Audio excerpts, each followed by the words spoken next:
야, 너도 한마디 해봐. 어차피 넌 지금도 별 볼 일 없는 밑바닥 인생이잖아. 동창회에서 망신거리나들 48살짜리 남자. 행사장에서 킥킥거리는 웃음소리가 들려옵니다. 하지만 아무도 몰랐습니다. 이 초라하고 볼품없는 남자가 사실은 대형 로펌의 대표라는 사실을, 그리고 무엇보다 이 남자가 동창들의 모든 비밀을 손에 쥐고 있다는 것을 말입니다. 몇 분 후, 계속해서 괴롭힘당했던 남자의 복수극이 시작됩니다. 동창회 안내장이 도착한 것은 석 달 전의 일이었습니다. 일을 마치고 귀가한 야스유키가 거실로 들어서자 아내인 사요코가 부엌에서 말을 걸어왔습니다. 다녀오셨어요, 여보. 고생 많았어요. 다녀왔어. 야스유키가 넥타이를 풀며 소파에 앉아 사요코가 테이블 위에 놓인 하얀 봉투를 가리켰습니다. 당신 앞으로 온 거예요. 테이블에 놓인 봉투로 시선을 돌린 순간 야스유키의 손이 멈췄습니다. 발신인 란에는 제3중학교 동창회라는 글자가 적혀 있었습니다. 봉투를 쥔 손이 미세하게 떨리고 있었습니다. 사요코는 남편의 표정 변화를 눈치챈 듯 했습니다. 걱정스러운 눈으로 야스유키를 바라보았지만 아무 말 없이 기다려 주었습니다. 야스유키는 깊게 숨을 들이마시고 봉투를 열었습니다. 중학교 교표가 인쇄된 편지지를 바라보자 그 시절의 기억이 하나둘씩 떠오르기 시작했습니다. 복도에서 떠밀려 넘어져 가방 속 물건들이 흩어졌던 일, 실내화를 감춰 맨발로 하루를 보냈던 일, 점심시간에 일부러 식판을 부딪혀 옷을 더럽혔던 일, 교실에서 웃음거리가 되었지만 아무도 도와주지 않았던 일, 나지막이 중얼거린 한마디가 조용한 거실에 울려 퍼졌습니다. 야스유키는 말없이 안내장을 사요코에게 보여주었습니다. 사요코는 그것을 읽고는 잠시 생각에 잠긴 듯한 표정을 지었습니다. 야스유키의 과거를 아는 그녀는 남편의 마음속 상처를 누구보다 잘 이해하고 있었습니다. 모처럼의 기회라고 생각하는데 괜찮겠어요? 가고 싶지 않아. 야스유키가 다시 입을 열었습니다. 목소리가 떨리고 있었습니다. 하지만 당신이 보고 싶어 했던 그 친구분을 만날 수 있을지도 모르잖아요. 사요코의 말에 야스유키는 고개를 들었습니다. 맞아. 쿠라모토가 있었지. 중학교 시절 유일하게 나와 가깝게 지내준 친구. 졸업식 날. 너는 강한 녀석이야. 반드시 행복해질 수 있을 거야 라고 말해주었던 친구. 그 후로 30여 년. 단 한 번도 만나지 못했지만 그 친구라면 만나고 싶다고 생각했습니다.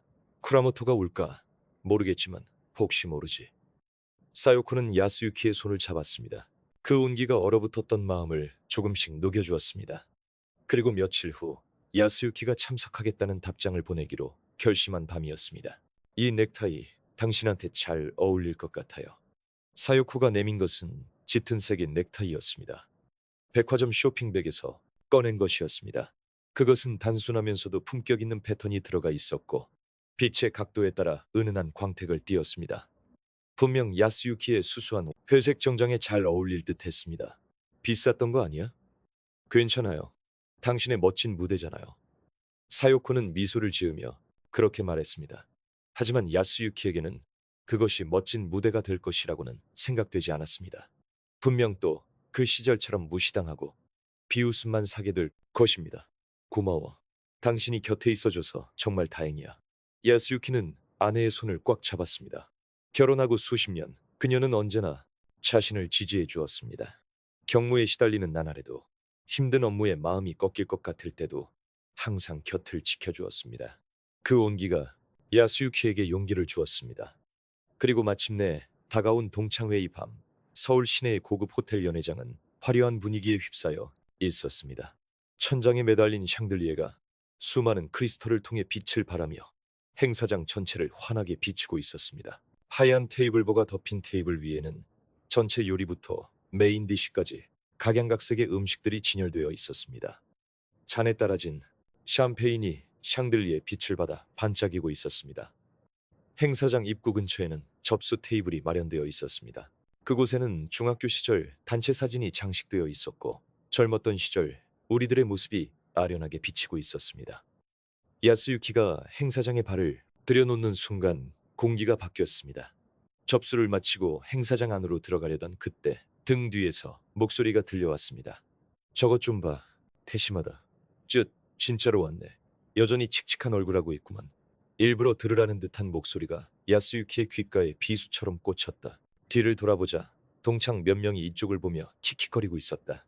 얼음장처럼 차가운 시선. 그 미소 뒤에는 예전과 똑같은 경멸의 빛이 서려 있었다. 야스유키는 아무 말 없이 행사장 안쪽으로 발걸음을 옮겼다. 심장이 빠르게 뛰고 호흡이 가빠지는 것이 느껴졌다. 행사장에는 이미 많은 동창이 모여 있었고 여기저기서 오랜만에 재회를 기뻐하는 목소리가 울려 퍼지고 있었다. 오랜만이야. 잘 지냈어? 하나도 안 변했네. 정말 그립다. 그 시절엔 참 즐거웠지. 화기애애한 대화가 오가는 가운데 야스유키만이 이질적인 존재처럼 느껴졌다. 아무도 그에게 말을 걸어오지 않았다. 시선이 마주칠 듯하면 다들 보란듯이 고개를 돌려버렸다. 야스유키는 구석에 있는 테이블로 향하려 했다. 사람들 눈에 띄지 않는 곳에서 조용히 시간이 흐르기만을 기다리자. 그렇게 생각한 순간 발밑에 무언가 걸려 중심을 잃고 말았다. 하마터면 넘어질 뻔한 야스유키의 시야에 들어온 것은 고급스러워 보이는 구두와 맥주 잔이었다. 맥주는 거품이 잔 끝에서 넘칠 듯 가득 담겨 있었다. 어이쿠 위험하잖아. 야스유키의 발을 건 사람은 바로 후지타 유스케였다. 중학교 시절 괴롭힘을 주도하던 녀석이었다. 지금은 대기업 상사에 다니며 해외 주재 경험도 있다고 들었다. 머리는 깔끔하게 정돈되어 있었고 값비싸 보이는 양복을 차려입고 있었다. 손목에는 황금빛으로 빛나는 시계가 번쩍였다. 오랜만이네, 태시마. 여전 희굼 뜬 건 똑같구만. 후지타가 웃으며 일부러 맥주잔을 기울이는 순간 맥주가 야스유키의 가슴팍으로 쏟아졌다. 차가운 액체가 안에 가 골라준 넥타이를 적셔갔다. 감색 천이 검게 물들고 맥주 냄새가 코를 찔렀다. 탄산의 자극이 목구멍까지 차올라 저도 모르게 헛기침이 나올 뻔했다. 아, 미안. 손이 미끄러졌네. 후지타의 사과에는 진심이 단 한 조각도 담겨 있지 않았다.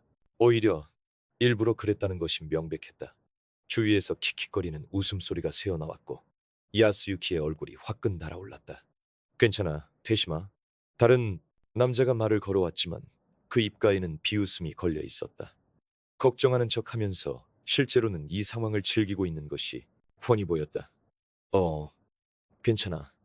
야스유키는 간신히 목소리를 쥐어짜내 대답했다. 주머니에서 손수건을 꺼내 필사적으로 넥타이를 닦아냈다. 하지만 스며든 맥주는 지워지지 않았다. 게다가 젖은 셔츠가 살에 달라붙어 불쾌감이 온몸을 감쌌다. 사요코의 다정함마저 더럽혀진 것 같아 가슴이 아팠다. 이 넥타이를 골라주던 아내의 미소가 눈앞에 아른거렸다. 역시 오지 말았어야 했다. 마음속으로 되뇌었다. 어째서 이런 곳에 와버린 걸까? 과거는 과거인 채로 묻어뒀어야 했는데 야스유키는 도망치듯 그 자리를 떠났다. 잠시 후 야스유키가 벽에 기대어 눈에 띄지 않게 서 있는데 다가오는 인형이 있었다. 야스유키, 오랜만이다. 돌아보자. 그리운 얼굴이 있었다. 쿠라모토 유야. 중학교 시절 유일하게 자신의 편이 되어주었던 친구였다. 그때도 다부진 체격이었지만 지금은 한층 더 풍채가 좋아져 있었다. 눈가에는 주름이 새겨졌지만 그 다정한 눈빛만은 예전 그대로였다. 쿠라모토. 야스유키의 목소리가 떨렸다. 수십 년 만의 재회에 가슴이 뜨거워졌다. 건강해 보여서 다행이다. 가서 얘기 좀 하자. 쿠라모토의 말에 이끌려 저쪽 테이블로 자리를 옮겼다. 인파에서 떨어진 곳에서 두 사람은 조용히 이야기를 나누기 시작했다. 저 녀석들 여전하네. 쿠라모토가 후지타 일행을 보며 말했다.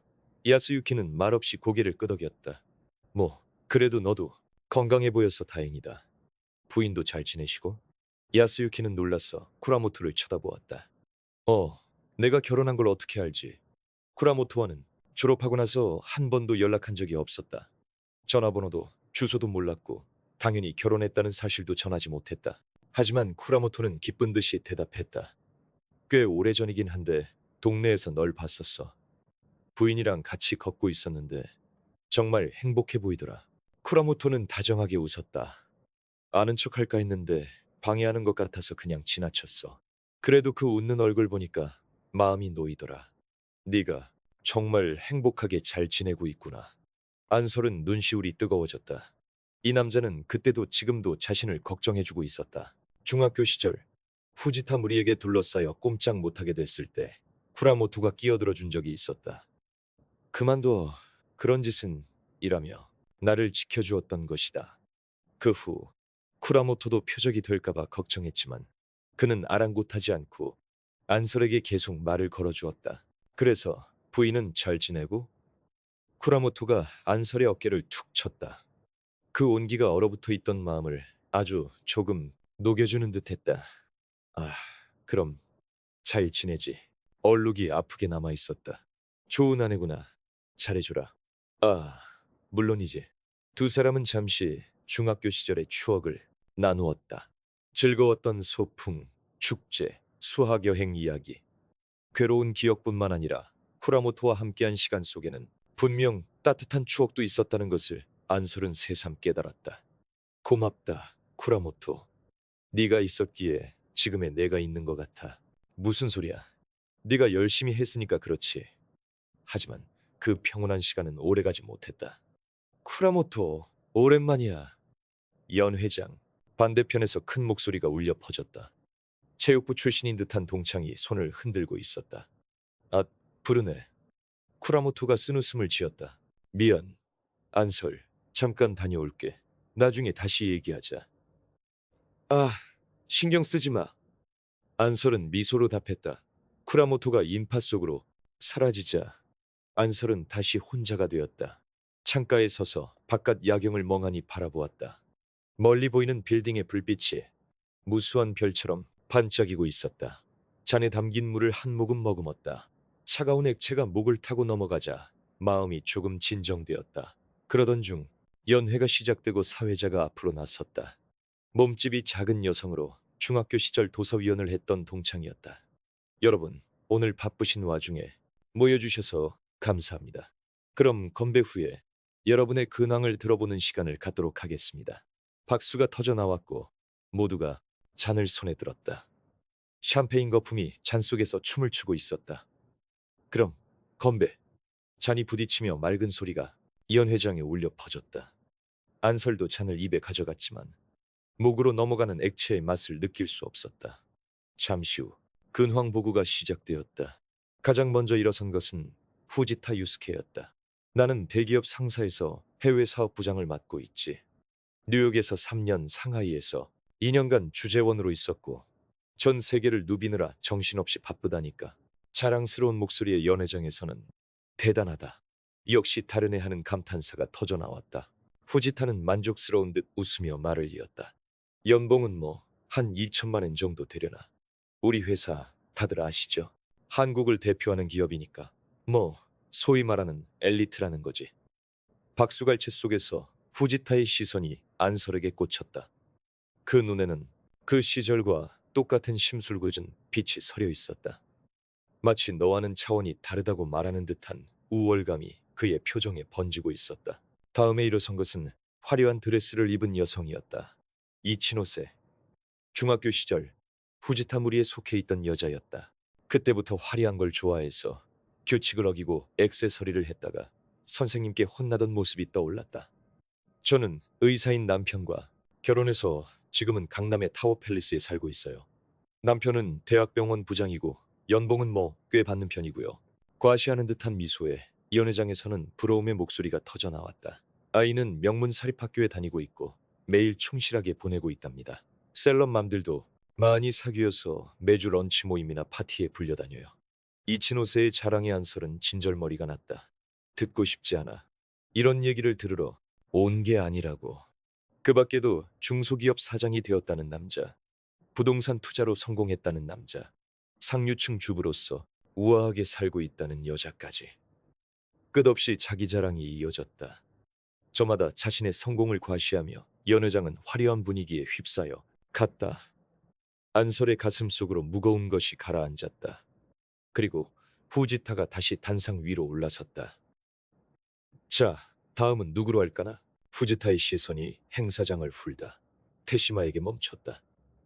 등골을 타고 오르는 불길한 예감, 심장이 미친 듯이 뛰기 시작했고 손바닥은 축축하게 젖어들었다. 아, 맞다. 테시마, 너도 한마디 해야지. 그 말에 장내가 술렁였다. 여기저기서 뭐 테시마가 무슨 할 말이 있다고 하는 수군거림이 들려왔다. 태시마는 귓속까지 울리는 심장 소리를 느꼈다. 아니, 난 괜찮아. 그는 고개를 저었다. 목소리가 가늘게 떨리고 있었다. 무슨 소리야? 다들 네 얘기 듣고 싶어 하는데. 안 그래? 다들? 후지타가 좌중을 향해 외치자 몇몇이 맞장구를 쳤다. 분위기를 몰아갔다. 명백히 장난이었다. 자, 일어나. 후지타는 태시마의 자리까지 걸어와 다짜고짜 그의 팔을 붙잡았다. 그 소나귀에 힘이 실려 있었다. 무리칠 수가 없었다. 야, 그만해. 근황 같은 거 말하기 싫은 사람도 있을 거 아니야. 쿠라모토가 다급하게 후지타를 말렸다. 하지만 한 번씩이 난 후지타를 막을 순 없었다. 아니야, 아니야. 이 녀석 딱 보니 연설하고 싶어서 안달이 난 얼굴이던데? 그치, 태시마. 거의 끌려가다시피 일어나 단상 위로 내몰렸다. 스포트라이트가 태시마를 비췄다. 눈부신 빛에 저절로 눈이 찌푸려졌다. 조심스럽게 장내를 둘러보자 여러 시선이 그에게 꽂혀 있었다. 호기심 어린 눈빛, 동정하는 눈빛, 그리고 비웃는 눈빛. 그 순간 잊고 있던 기억이 선명하게 되살아났다. 중학교 3학년 축제 날이었다. 우리 반은 연극을 준비했다. 태시마는 무대 뒤편에 조명 담당이었지만 공연 당일 후지타가 나타나 너도 무대에 서라며 억지로 역할을 떠넘겼던 것이다. 난 이런 거 잘 못해. 연습도 한 번 안 했고 헛소리마. 다 같이 하는 건데 너만 빠질 거야. 후지타의 말을 거역할 수는 없었다. 거역했다간 또 무슨 짓을 당할지 몰랐다. 그렇게 태시마는 아무런 준비도 없이 무대 위로 내몰렸다. 객석에는 다른 반 학생들과 학부모들이 가득했다. 연극이 한창 진행되던 중 태시마는 무대 뒤에서 거의 떠밀리듯 관객들 앞에 서게 되었다. 자, 다음은 네 대사야. 무대 옆에서 후지타의 목소리가 들려왔다. 하지만 태시마는 자신이 무슨 말을 해야 할지 알 수 없었다. 단 한 번도 연습해 본 적 없는 대사. 이렇게 많은 사람들 앞에서 연기를 할 수 있을 리가 없었다. 어떻게든 입을 열어보려 했지만 아무 말도 나오지 않았다. 침묵이 흐르고 객석이 웅성거리기 시작했다. 뭐 하는 거야? 빨리 말해. 이윽고 웃음소리가 터져나왔다. 그 소리는 점점 커져 강당 전체를 집어삼킬 듯 울려 퍼졌다. 환호와 야유가 쏟아졌고 태시마는 그저 망부석처럼 서 있을 뿐이었다. 눈물을 흘리며 도망치듯 무대를 내려왔을 때 후지타 무리가 비웃고 있었다. 야, 너 진짜 최고였다. 그렇게 큰 웃음 줄 줄은 몰랐네. 그날의 굴욕감은 여전히 가슴에 박힌 가시처럼 남아 있었다. 어이, 빨리 말하라니까. 후지타의 목소리가 태시마를 현실로 끌어당겼다. 동창들의 시선이 일제히 그에게 쏠렸다. 그때와 똑같이 나는 또다시 웃음거리가 되고 망신을 당할 것이다. 손이 떨렸다. 마이크를 쥔 손에 힘이 들어가지 않았다. 무릎이 후들거려 서 있는 것조차 힘겨웠다. 목이 바싹 말라 침을 삼키려 해도 목구멍이 꽉 막힌 듯 숨이 가빠왔다. 역시 넌 아무것도 못하는구나. 여전하네. 젬병인 건. 후지타의 말에 장내에서 웃음이 터졌다. 킥킥거리는 그 비웃음이 태시마의 귓가를 날카롭게 파고들었다. 태시마는 고개를 숙였다. 얼룩진 넥타이가 눈에 들어왔다. 아내가 골라준 소중한 넥타이. 사요코의 다정한 미소가 머릿속을 스쳤다. 당신의 중요한 날이잖아요. 그때 아내는 그렇게 말해주었다. 나를 믿고 등을 밀어주었다. 그리고 쿠라모토의 말도 떠올랐다. 네가 열심히 했기 때문이잖아. 그래, 나는 변했다. 그때의 나약했던 소년이 아니다. 태시마는 천천히 고개를 들었다. 떨리는 손으로 마이크를 꽉 쥐고 숨을 깊게 들이마셨다. 행사장의 공기가 폐부 깊숙이 들어왔다. 저는 지금 법률사무소에서 일하고 있습니다. 나직한 목소리가 장내에 울려 퍼졌다. 태시마의 그 한마디의 분위기가 순식간에 바뀌었다. 웅성거림이 멎고 모두가 태시마를 주목했다. 후지타의 얼굴에서 미소가 사라졌다. 그는 미간을 찌푸린 채 의아하다는 표정을 지었다. 제가 그곳의 소장입니다. 는 태시마 종합법률사무소라고 합니다. 야스유키는 담담한 어조로 말을 이었습니다. 목소리는 아직 조금 떨리고 있었지만 한자 한자 힘주어 말을 뱉어냈습니다. 형사사건과 민사사건을 모두 다루는 법률사무소로 소속 변호사는 50명이 넘습니다. 기업 법무부터 개인 사건까지 폭넓게 다루고 있습니다. 장내가 순식간에 조용해졌습니다. 방금 전까지 울려 퍼지던 웃음소리는 온데간데 없었습니다. 어떤 이는 잔을 든 채 그대로 굳어버렸고 어떤 이는 입을 반쯤 벌린 채 놀라움을 감추지 못했습니다. 믿을 수 없다는 표정으로 고개를 갸웃거리는 이도 있었습니다. 장내는 각양각색의 반응으로 술렁했습니다. 야스유키는 후지타에게로 시선을 돌렸습니다. 그러고 보니 후지타 씨께서 다니시는 상사의 고문 변호사도 저희 사무소가 맡고 있습니다. 후지타의 안색이 순식간에 변했습니다. 얼굴에서 핏기가 가시고 입술이 파르르 떨렸습니다. 온몸에 식은땀이 맺혔습니다. 자, 잠깐만. 네가 우리 회사 고문. 후지타의 목소리가 갈라졌습니다. 5해 전부터 계약을 맺고 다양한 건으로 자문을 드리고 있습니다. 거래 계약서 작성, MA 법무 지원, 노무 문제 상담 등 다방면에 걸쳐서 말이죠. 야스유키의 목소리는 차분했지만 그 말에는 분명한 무게가 실려 있었습니다. 장내에 있던 동창들이 웅성거리기 시작했습니다. 거짓말이지. 그 테시마가 음악 진짜야. 존재감 없고 별 볼 일 없다 생각했던 남자가 사실은 대형 법률 사무소를 세웠다. 게다가 후지타가 다니는 회사의 고문 변호사라니 그 사실이 서서히 장내 전체로 퍼져나갔습니다. 고문 변호사로서 귀사의 다양한 정보에 접근할 권한을 가지고 있습니다. 재무제표, 거래기록, 인사정보, 내부감사보고서 등 수많은 기밀 정보를 열람하고 있지요. 야스유키의 말에 후지타의 얼굴은 더욱 창백해져 갔습니다. 물론 비밀 유지 의무가 있으므로 평소에는 이런 이야기를 할 일이 없습니다. 변호사로서 의뢰인의 정보를 지키는 것은 절대적인 의무이니까요. 야스유키는 잠시 말을 멈췄습니다. 장내의 모든 이들이 숨을 죽이고 그의 다음 말을 기다렸습니다. 창밖에서 멀리 차경적 소리가 들려왔습니다. 그 소리마저 유난히 크게 울리는 듯 했습니다.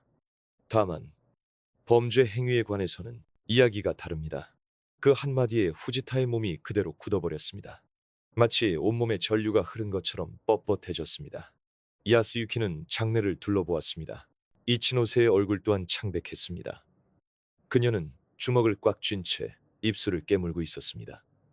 중소기업 사장이라던 남자 역시 이마에 땀이 송골송골 맺혔습니다. 잔을 쥔 손이 미세하게 떨리고 있었습니다. 옛날 일 같은 건 공소시효가 지났잖아. 안 그래 테시마? 후지타가 필사적으로 웃어 보였지만 그 목소리는 떨리고 있었습니다. 억지로 지어 보인 미소가 경련을 일으켰습니다. 중학생 시절의 괴롭힘에 대해서는 말씀하신 대로 공소시효가 지났지요. 야스유키는 조용히 고개를 끄덕였습니다. 후지타의 얼굴에 아주 잠시 안도하는 기색이 스쳤습니다.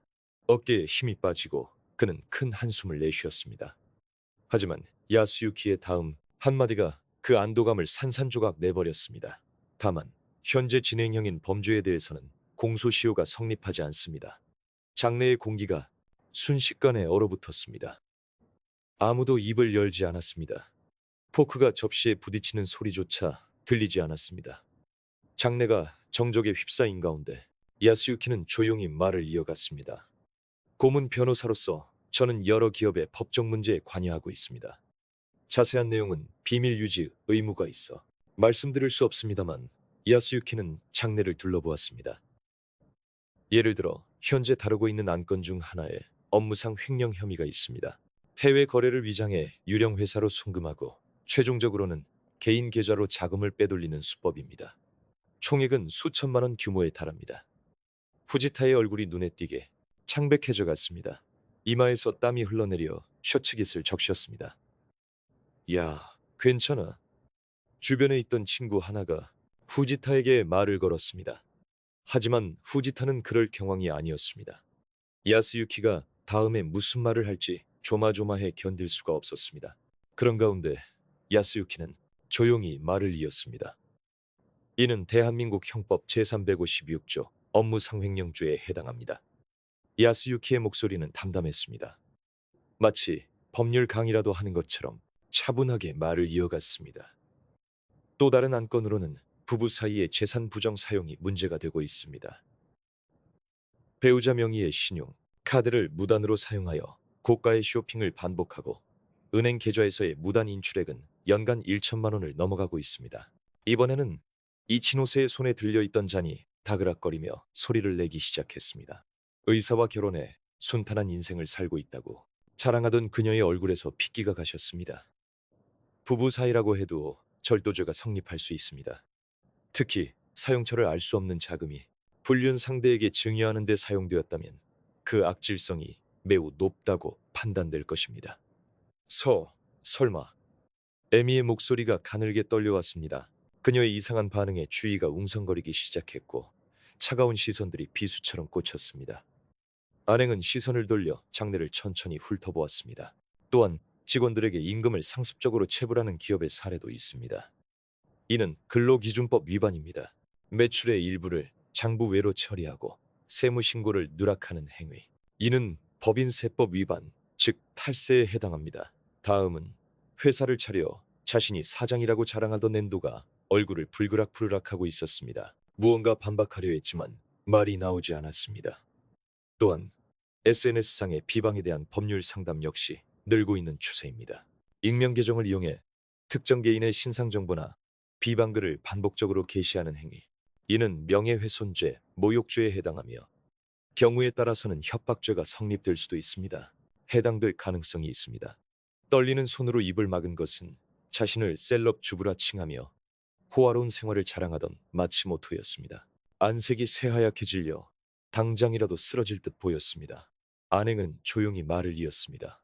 제가 드리고 싶은 말씀은 여러분이 어떤 위치에 있든 법 앞에서는 모두가 평등하다는 것입니다. 과거에 어떤 사이였든 범죄는 범죄일 뿐입니다. 안행을 괴롭혔던 동창들의 얼굴이 파랗게 질리며 할 말을 잃어갔습니다. 장내는 무겁고 침통한 공기에 휩싸였습니다.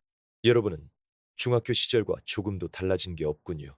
안행의 목소리에는 분노나 증오가 담겨 있지 않았습니다. 그저 고유한 사실을 나열할 뿐이었습니다. 어느새 손에 떨림은 멈춰 있었습니다. 남을 멸시하고 상처 입히면서 자기 이익만 챙기면 그만이라고 생각하죠. 그러면서 정작 자신의 죄는 외면합니다. 안행은 장내를 다시 한번 둘러보았습니다. 저는 변호사로서 범죄를 묵과할 수 없습니다. 이미 관계기관에 신고할 준비를 마쳤습니다. 자, 잠깐만.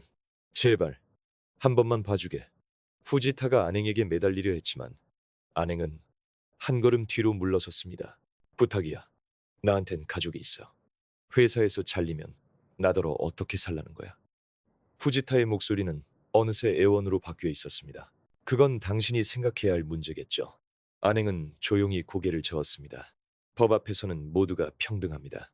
과거에 어떤 사이였든 범죄는 범죄일 뿐입니다. 그 말에 후지타는 무너져 내렸습니다. 무릎에 힘이 풀려 그대로 바닥에 주저앉았습니다. 유미 역시 의자에 맥없이 쓰러져 있었습니다. 두 손으로 얼굴을 감싼 채 어깨를 떨고 있었습니다. 엔도는 핏기 없는 얼굴로 망연자실 서 있었고 마치모토는 오열하고 있었습니다. 장내는 깊은 침묵에 휩싸였습니다.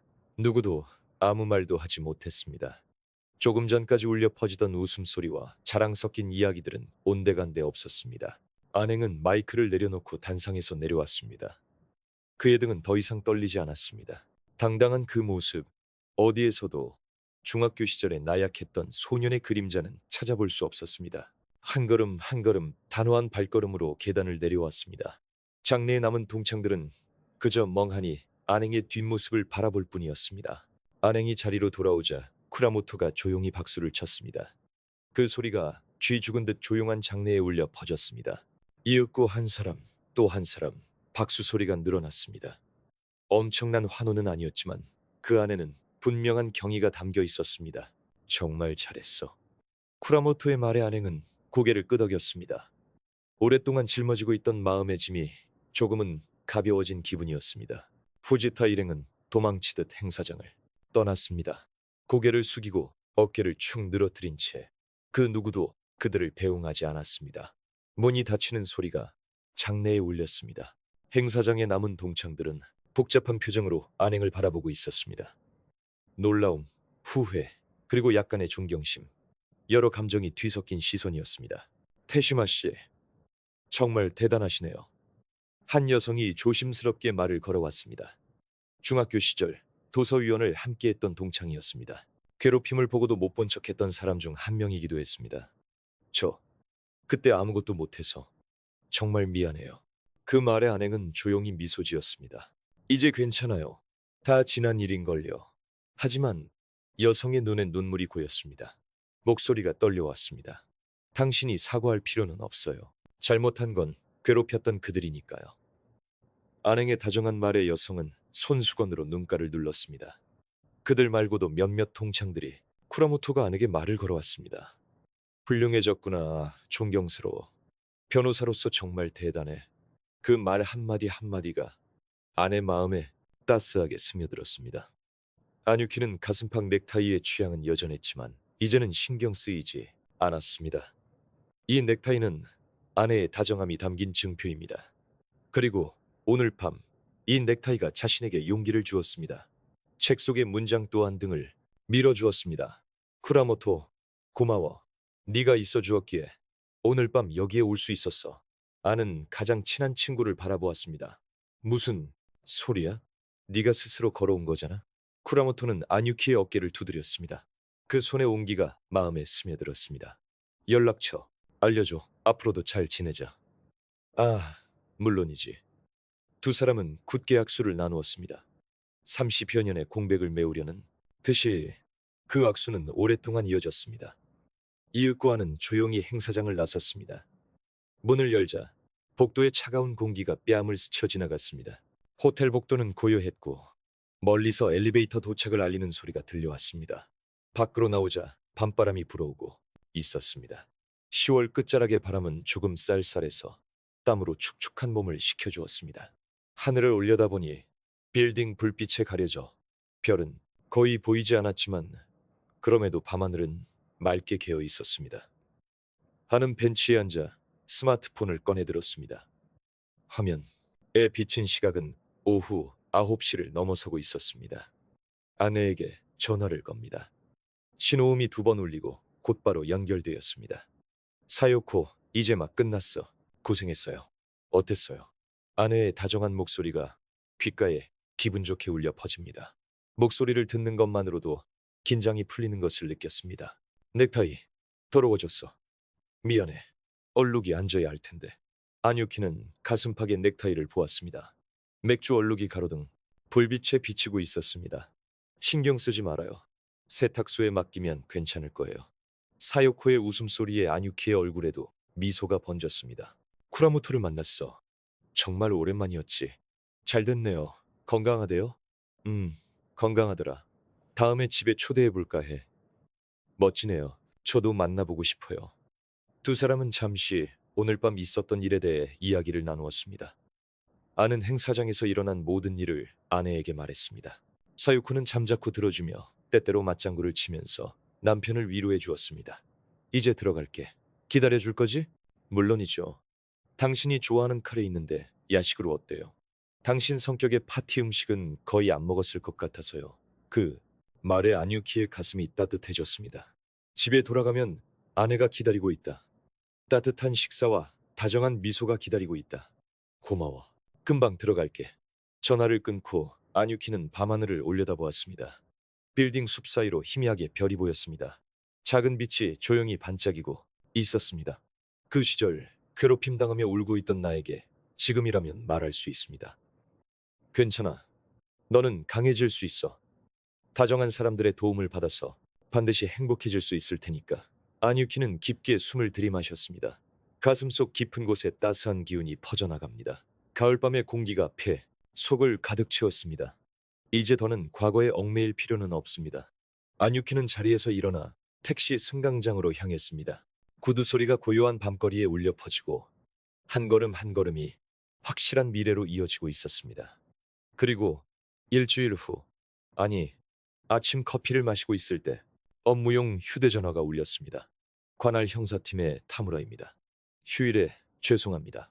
그 효자 횡령 사건에 대해 보고드릴 것이 있습니다. 형사 사건을 담당하는 젊은 변호사의 목소리였습니다. 아, 말씀하세요. 변호사는 수화기 너머로 간결하게 담당하고 있던 사건의 경과를 보고했습니다. 오늘 새벽 용의자가 체포되었습니다. 해외 거래를 위장한 불법 송금이 확인되었고 피해 총액은 5천만 원 이상입니다. 검찰도 기소 방향으로 움직이고 있다고 합니다. 알겠습니다. 계속해서 경과 보고 부탁합니다. 아뉴키는 조용히 전화를 끊었습니다. 후지타 유스케는 결국 자신의 죄로부터 벗어날 수 없었다. 그러고 보니 이치노 세이미는 남편에게 불륜 사실을 들켜 거액의 위자료를 청구당했다고 하던가. 게다가 엔도의 회사는 고용노동청의 현장 조사를 받고 임금 체불과 탈세가 발각되어 도산 직전이라고 한다. 마츠모토가 다른 학부모와 학교, 폭력 피해자들에게 고소를 당해 1심에서 패소했다는 소식이었습니다. SNS에서의 악의적인 비방이 인정되어 거액의 손해배상 판결까지 받았다고 합니다. 안유키는 그들이 맞이한 결말을 조용히 떠올렸습니다. 복수를 원했던 것은 아닙니다. 그저 법조인으로서 범죄를 외면할 수 없었을 뿐. 그들이 뿌린 씨앗이 이제야 싹을 틔운 것. 바로 자업자득인 셈입니다. 여보, 커피 더 마실래요? 아내 사요코가 따뜻한 커피포트를 들고 다가왔습니다. 김이 모락모락 피어오르며 달콤한 향기가 방 안에 가득 퍼졌습니다. 고마워. 안유키는 찻잔을 내밀었습니다. 사요코가 따라주는 따뜻한 커피를 받아 한 모금 마셨습니다. 쌉쌀하면서도 깊은 맛이 입안에 맴돌았습니다. 거실 선반에는 새로운 넥타이가 놓여 있었습니다. 사요코가 사준 짙은 녹색 넥타이였습니다. 단순하면서도 품격 있는 무늬가 들어가 있어 안유키의 정장과 무척 잘 어울릴 듯 했습니다. 이번엔 더럽히면 안 돼요. 사요코가 장난스럽게 웃으며 말했습니다. 그 미소는 여전히 다정했고 마음을 평온하게 만들어 주었습니다. 소중히 다룰게. 안유키도 미소로 답했습니다. 창밖으로는 가을의 부드러운 햇살이 쏟아져 들어오고 있었습니다. 거실 커튼이 바람에 흔들리며 은은한 빛이 방 안을 비추었습니다. 정원의 나무잎들이 물들기 시작하며 깊어가는 가을을 실감하게 했습니다.